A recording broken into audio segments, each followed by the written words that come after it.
E aí, pessoal, tudo bem? Então, de antemão, eu agradeço a sua companhia. Hoje a gente vai fazer a resenha de um livro escrito por um personagem extremamente familiar para mim, né? O grande mestre de jiu-jitsu, Rickson Gracie, e o seu livro Respire, né? Uma resenha espetacular. Ao final, vai ter a volta do nosso momento sommelier literário, né? Tem um quadrinho perfeito para harmonizar com a leitura desse livro aqui do Rickson Gracie. E a gente vai compartilhar alguns materiais, algumas memórias minhas, coisas que eu tenho em casa aqui. Então fica até o fim que o livro de hoje, o livro de hoje é fantástico. Então, tem um vídeo no canal, Luta e Literatura, já um vídeo antigo, né? Tosco pra caramba, né? Como se o canal tivesse deixado de ser tosco, né? Então, se você procurar, você vai encontrar alguma playlist aí, um vídeo que eu gravei há uns anos atrás. E nesse vídeo, eu estabeleço uma relação entre o mundo das lutas e o mundo da alta literatura, né? A literatura de qualidade, ela se alimenta de experiências humanas intensas. Então é natural que em algum momento a literatura tenha se interessado, né? Grandes escritores tenham se interessado por esse mundo do pugilato. Isso aconteceu diversas vezes, né? Eu citei vários exemplos mostrando obras, né? Do Conan Doyle, do Jack London, do Hemingway, do Norman Mailer, né? E no livro eu reputo, no vídeo, desculpa, eu reputo esse livro aqui como material excelente, né? A biografia do Mike Tyson, a autobiografia, porque aqui ele foi brutalmente honesto. Ele teve uma vida extremamente intensa, extremamente atípica, desde muito jovem, e ele foi brutalmente honesto em relação a tudo aqui nesse livro, né? Então eu achei esse aqui um material espetacular e eu recomendei por minha conta e risco essa biografia. Tá cheio de biografia de lutador aqui, né? Mas essa especificamente eu recomendei como material de alto valor literário, por causa da intensidade, a brutalidade e a honestidade com qual ele retratou tudo aqui, né? Então a gente tem aqui as memórias do mestre, memórias e pensamentos do mestre Rickson Gracie, que pelos mesmos motivos eu reputo como um bom livro, né?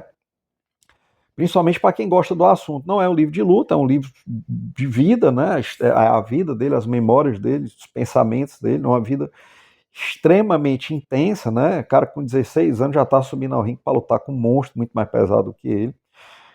Então, assim, a fortaleza mental que ele precisou construir, ela é útil para qualquer campo que você vá se aventurar na sua vida. Então, esse livro aqui é fantástico. Ele esteve na lista dos 10 mais vendidos da Amazon no seu lançamento. Acredito que esse livro tem uns 2 anos de lançado. E aqui ele retrata toda a trajetória da família, sua trajetória dentro da família e, por fim, os seus pensamentos, né?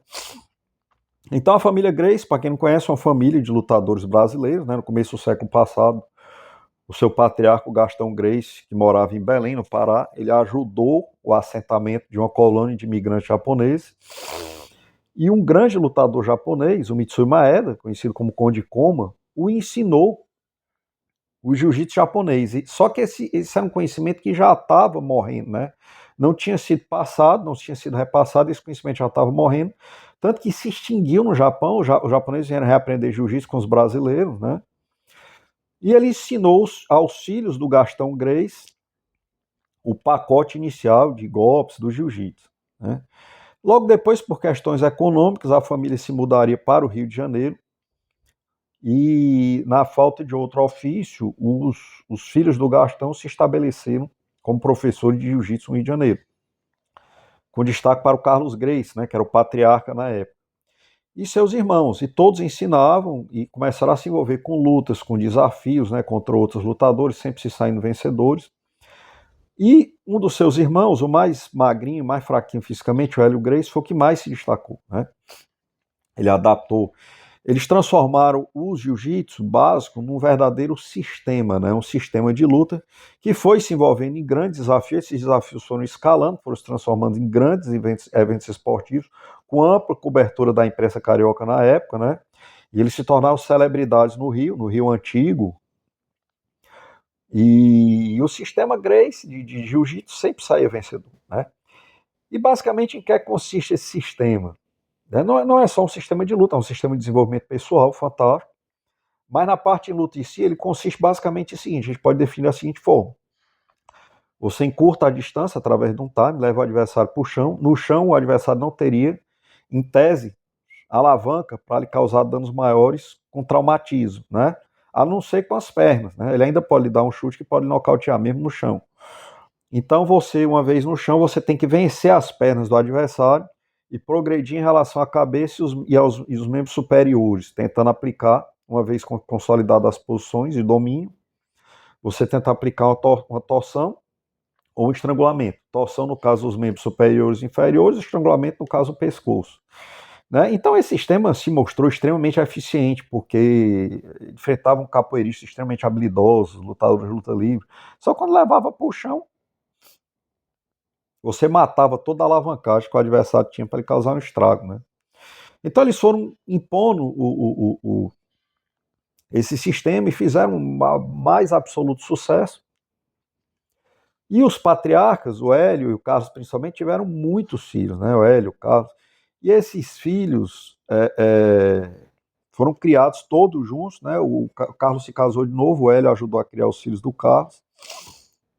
E eles foram criados todos juntos numa fazenda durante a sua infância e juventude, comendo, bebendo e dormindo jiu-jitsu, né? Era super interessante, mas cedo ou mais tarde isso vai ser transformado num grande filme, né? Você tinha...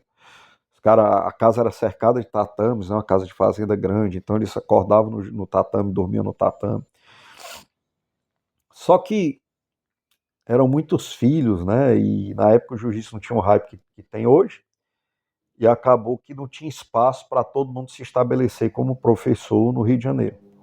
Então eles começaram a debandar para os Estados Unidos. Um dos primeiros Grace a ir aos Estados Unidos foi o Rorion Grace, chegou lá para sobreviver, fez todo tipo de trabalho, faxina, que você imaginar, e começou a dar aula para um ou outro aluno, na garagem e tal, particular, até que ele estabeleceu o desafio Grace, né?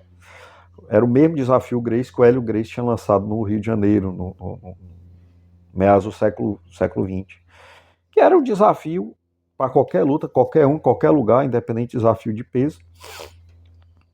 E o maluco colocou lá esse desafio, ou seja, foi para os Estados Unidos para quebrar pedra mesmo.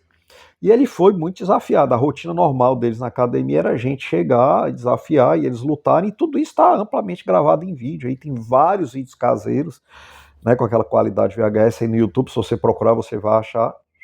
E o jiu-jitsu sempre se sobressaindo e crescendo e ganhando fama ali na costa oeste, né, na Califórnia. Foi ganhando fama.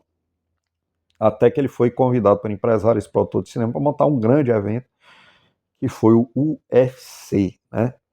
Ultimate Fighting Championship, que tomou de assalto os Estados Unidos e se tornou, levou as lutas a nível mainstream, jiu-jitsu a nível mainstream, né? E foi um enorme sucesso.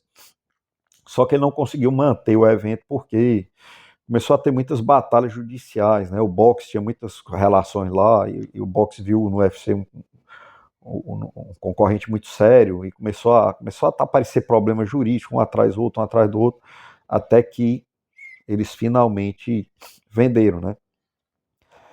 E o UFC acabou na mão de um ex-promotor de lutas que tinha conexões com grandes empresários de Las Vegas e se transformou numa das maiores ligas esportivas norte-americanas, né? Hoje o UFC é uma liga fortíssima, né? Tão forte quanto qualquer outra, com a base de fãs no mundo todo, né? E só crescendo, né? Só aumentando. E ao longo dessa história, o Rickson, nos anos 80, saiu do Rio de Janeiro. A juventude do Rickson, nos anos 70, no Rio, e começo dos anos 80, ela é lendária, né? Lendária. Vários desafios formais. Em 1983, por exemplo, ele lotou o Maracanãzinho, lutando pela segunda vez contra o Rei Zulu, um lutador muito mais pesado, muito mais forte, muito mais experiente, sabia lutar no chão. Então, tudo isso está aí no YouTube, se você procurar, você vai achar. Não tem como escrever em palavras, né, essa luta, uma coisa aterrorizante. E o mestre Rickson, enfrentando todos esses desafios, e mais as brigas de rua lendárias no Rio de Janeiro. Na época tinha uma rivalidade muito grande entre as academias, né? A academia do Hélio Gracie uma vez foi invadida por mais de 30 lutadores da luta livre, o Rickson estava em casa.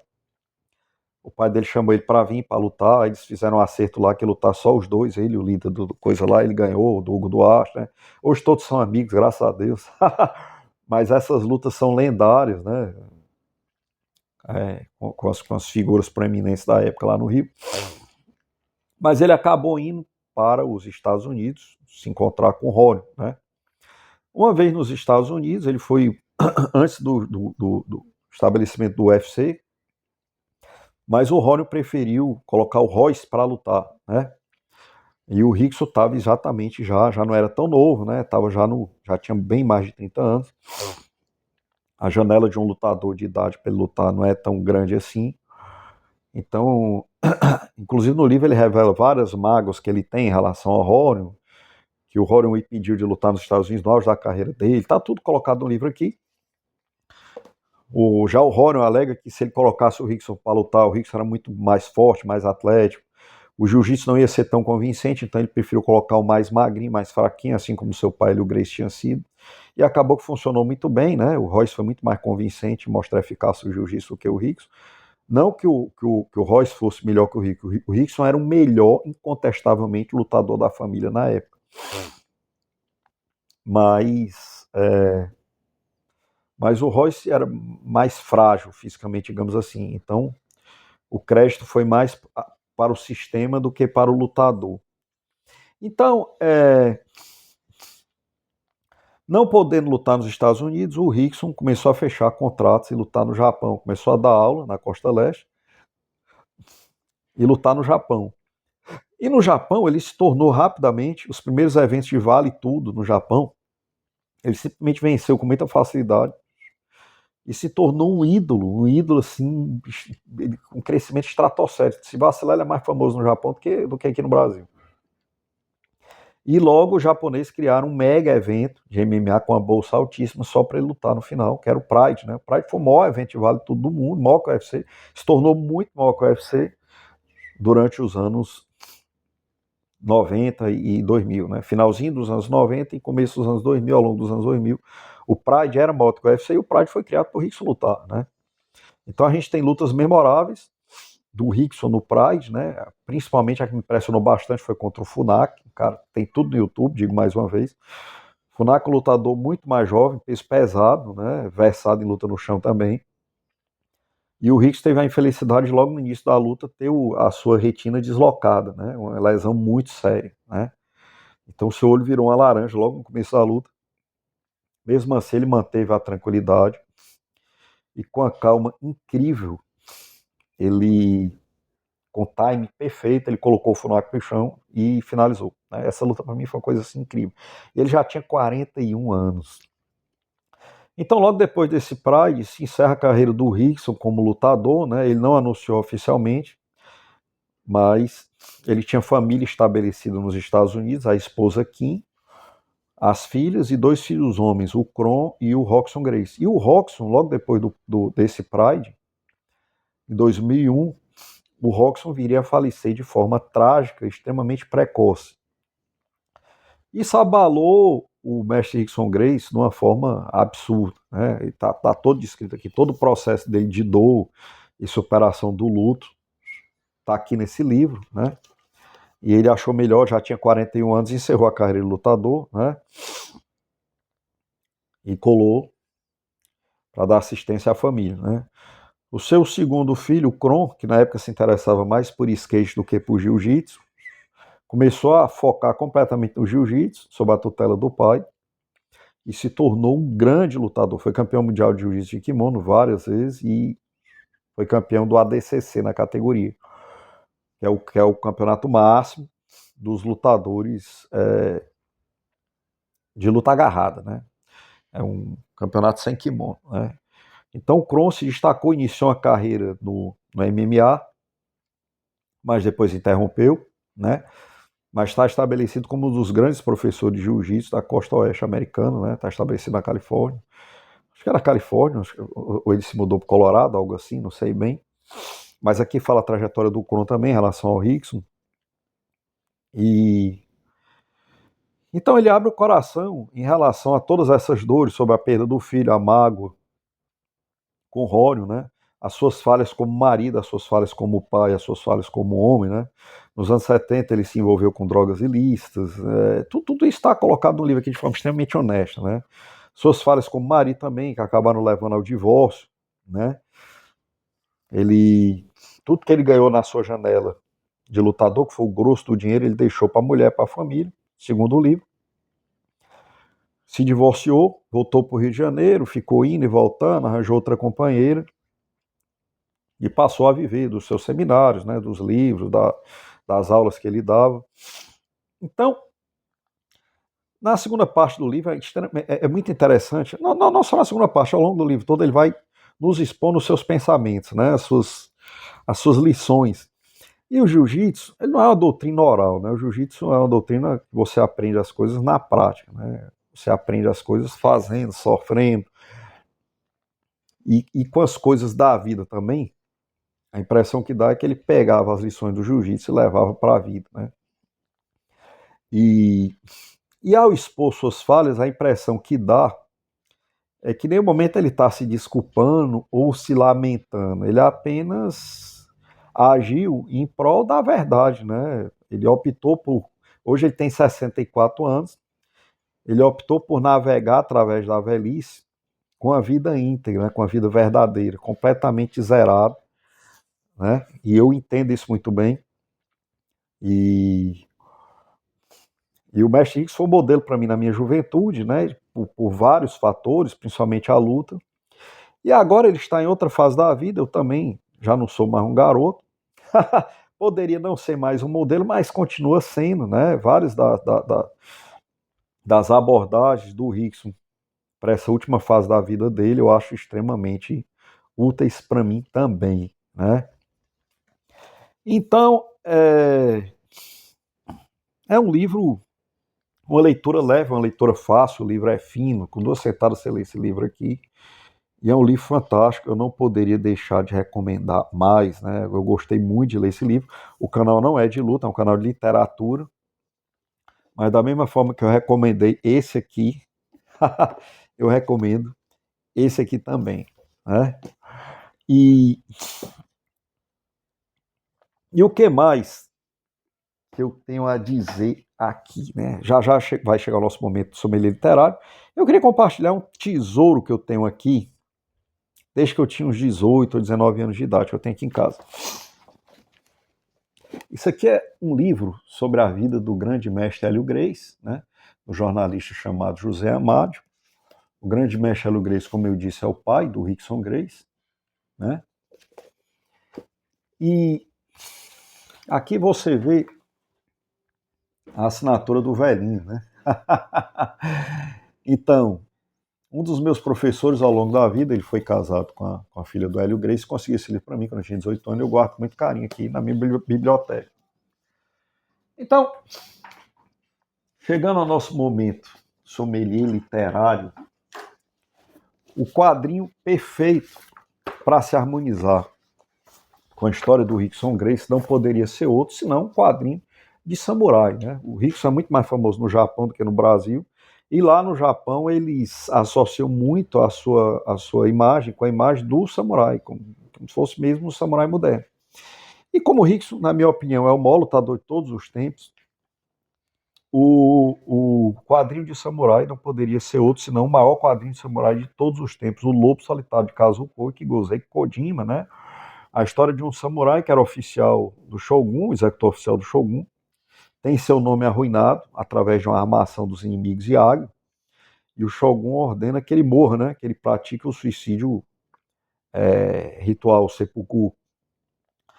E ele se recusa e foge e vai viver o que ele chama de Meifunado, né? O caminho do inferno, a trilha do inferno. Então, essa coleção aqui, ela é uma relíquia. Ela é a primeira vez que o Lobo Solitário foi publicado no Brasil por uma editora que não existe mais, a Seidibra. De 1988 eu tenho aqui, desde que eu tinha 15 anos. Então eu tenho o número 1, o número 2, o Daigoro aqui na capa, né? O número 3, todas as capas do Frank Miller, né? No formato americano, porque a First Comics, ela foi quem primeiro publicou o Lobo Solitário nos Estados Unidos, e a Seidibra trouxe o formato igual o da First, trouxe para o Brasil. E eu tenho o Lobo Solitário aqui em casa em vários formatos, mas o meu preferido é esse primeiro da Cedibra aqui, que eu adoro esse formato americano e adoro essas capas do Frank Miller, né? Nenhum formato que eu tenho supera esse aqui, que foi o formato inicial, né? Ó, tem vários números aqui da Cedibra, né? As capas, ó, ele, o Daigoro, as capas do Frank Miller, né? As capas fantásticas. Então eu devo ter aí, sei lá, uns 8, 10 números aí da Cedibra, né? E não tem quadrinho melhor para se harmonizar. Você lê o livro do mestre Rickson, depois lê o quadrinho Lobo Solitário. E é isso, pessoal. Vou agradecendo, vou colocando ponto final nessa resenha, agradecendo por mais esse nosso encontro e fique ligado no canal que tem muita coisa legal aí. E vá cavucar aí, faça uma maratona aí, vá buscar esse vídeo relacionado que eu falei, luta e literatura, tá aí alguma playlist.